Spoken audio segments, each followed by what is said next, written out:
Je m'appelle Jocelyne Baribeau. Je suis une artiste franco-manitobaine, née à l'hôpital de Saint-Boniface à Winnipeg et j'habite maintenant entre Sainte-Geneviève et Sainte-Anne, à 20 minutes du centre longitudinal du pays. Charlie a perdu son père à 13 ans. Je suis une artiste folk country. Certains gens disent que c'est du glitter country. Ceci dit, j'ai vraiment pris longtemps à trouver ma propre voix.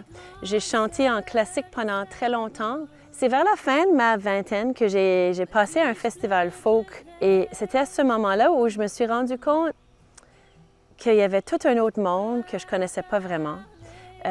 C'était vraiment là où j'ai eu comme genre un gros flash que je voulais composer ma propre musique. Et je remarque que quand je compose, c'est souvent ça, c'est souvent des histoires, des anecdotes qui trottent dans ma tête, qui veulent sortir en musique.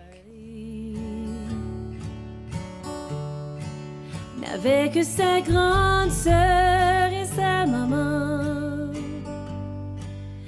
Je suis beaucoup inspirée par où j'habite. C'est une belle place, j'ai 60 acres. Ça me permet d'aller en tournée, de chanter avec les gens, de jaser avec plein de monde, mais après ça, prendre du recul pour être parmi mes poules, mes canards, mes chiens, même mes enfants.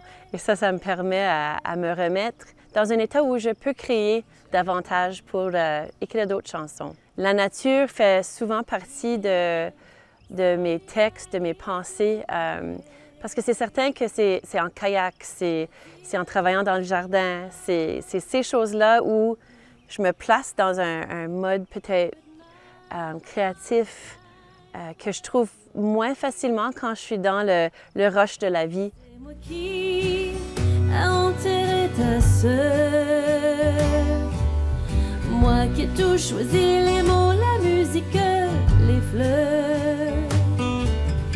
C'est moi qui aura à t'enterrer. Charlie, c'est une chanson inspirée par quelqu'un que j'ai beaucoup aimé.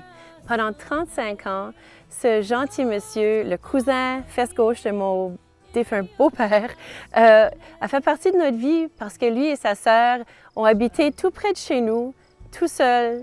Ni l'un ni l'autre s'étaient mariés, ils n'ont pas eu d'enfants. Charlie faisait de la démence, puis il m'avait oublié là, il y a longtemps, comme ça faisait des années qu'il ne se rappelait plus de moi.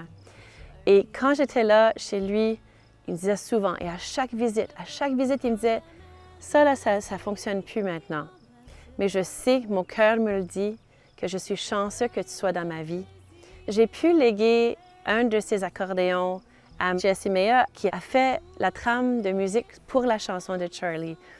C'est ma façon de remercier Charlie pour les belles leçons qu'il m'a données dans la vie, mais aussi qu'il ne va pas disparaître parce que cette chanson-là existe avec son accordéon à lui. Et je la partage pas mal dans tous mes spectacles parce que je trouve ça une belle histoire d'amitié entre lui et moi, mais aussi c'est ma promesse. Je l'avais dit, on ne va pas t'oublier, Charlie. C'est la première fois que je vais venir au Rosec faire une tournée. Je trouve ça vraiment cool de faire ça maintenant et de faire la première partie de Phil. T'sais, Phil, je l'admire énormément. On s'est croisés plusieurs fois en tournée et dans des événements contacts partout au pays.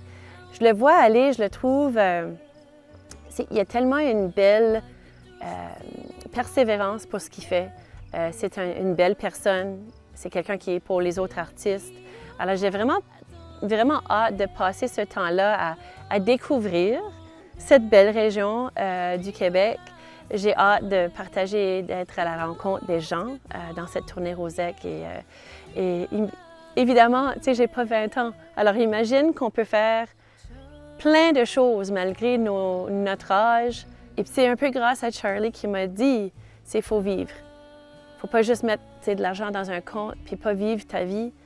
Parce que, effectivement, la vie, elle est dessinée avec les aventures, puis les chances qu'on va prendre. Puis j'ai vraiment hâte à ce voyage-là pour venir à la découverte de cette région-là.